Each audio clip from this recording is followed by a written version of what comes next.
Hey everybody, C Logic here. December the 4th, 2021. Interesting day, no? To be honest with you, I didn't even know if I was going to do this, not do it. I have no idea how I'm going to do it. It's certainly not pleasant, I don't think. It is for me. I think for most it's not. This is going to be more like a conversation with me because I don't know how else to do it. Before I start, this is not financial advice and is for educational purposes only.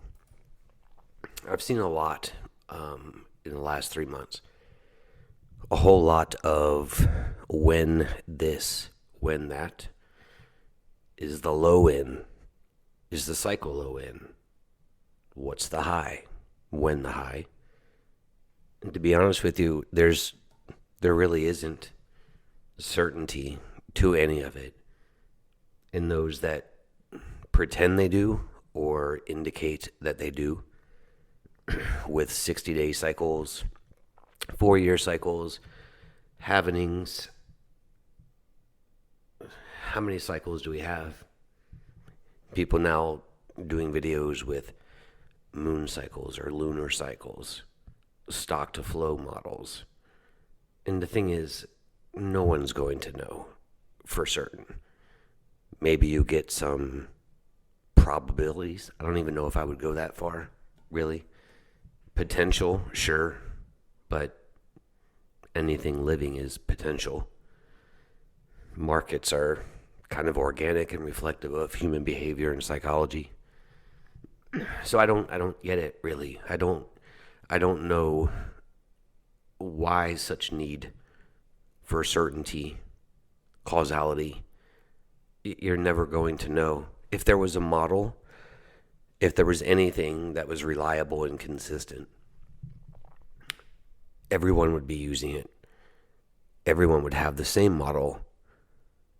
Instead, we have a model with multiple other models, submodels, macro models, this cycle, that cycle, and you don't need that.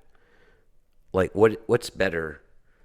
What's better than having a conviction or belief? Those were fine, right? But isn't it better to just know what you're going to do in a certain situation, regardless of how that situation plays out, right? Like, for example, the markets they're going to go up or sideways or down. You're not going to know when. You're not going to know how high.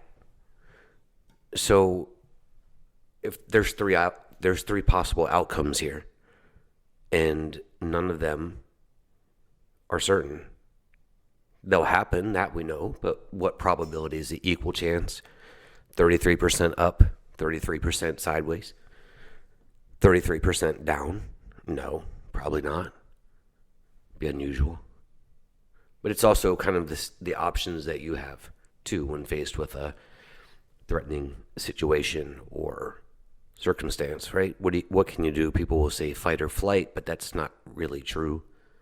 It's fight, flight, or freeze. And there's 3 outcomes. Are you going to respond the same way in the same percentages? You don't know. And don't pretend that you do.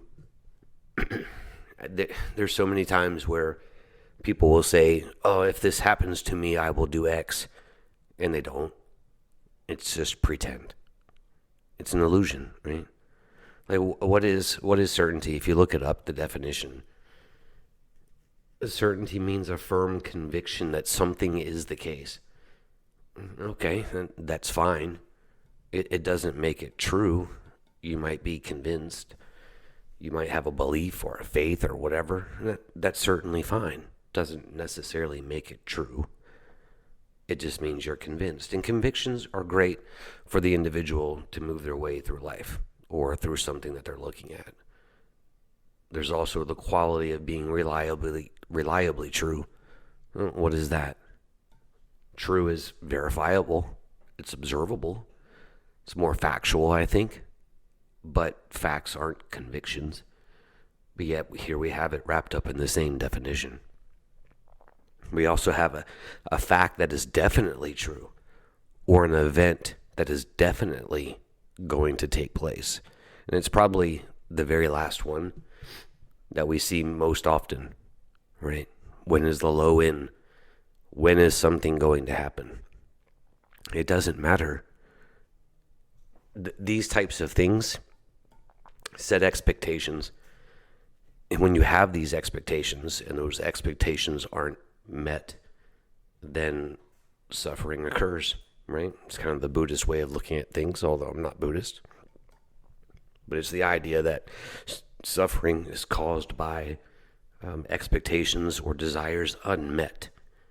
Yeah, I suppose so. It doesn't mean that one doesn't have desire or one doesn't have expectations. You might want to make them more realistic. You might want to temper them, right?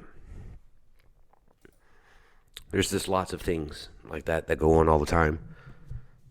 And it's unfortunate because I would rather have a plan of what I will likely do in a situation, right? If the market goes up, I have a plan in place.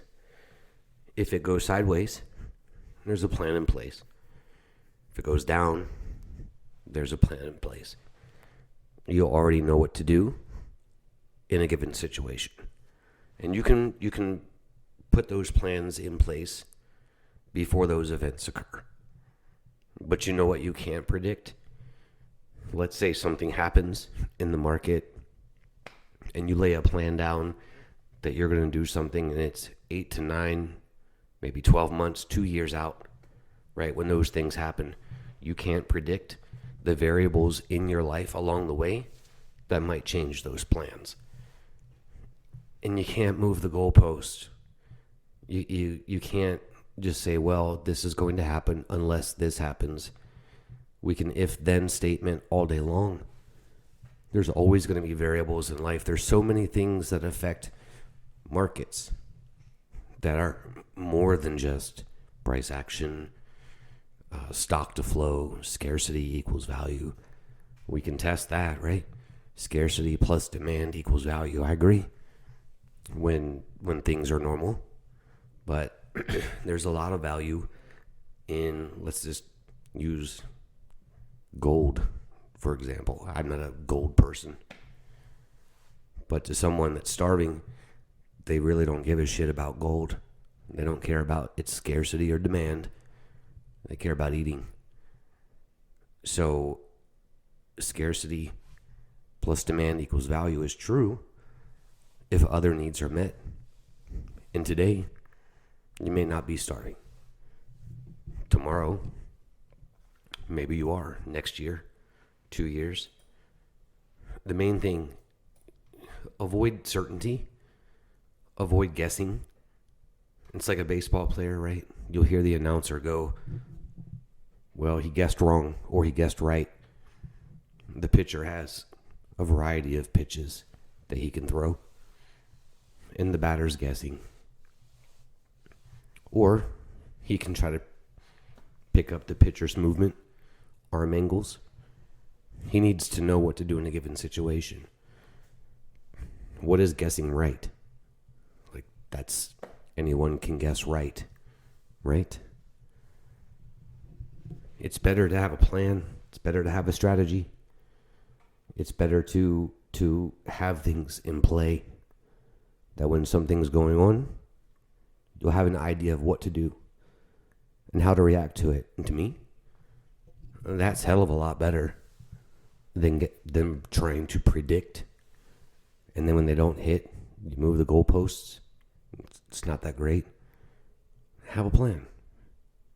If you want to use models and cycles, probabilities, potentialities, have at it. At the end of the day, if any of them were of any substance, it would be used over and over again by everyone. If anyone could predict a market reliably, that model would be used by every single investor there was. But but they don't use the same models. Some do, some don't. Some have modifications, modeling upon modeling. They still don't get it right. It's probably better to put more effort into what I'm going to do when the market does what it does, rather than try to guess. Time, you can't time the market. No one ever has.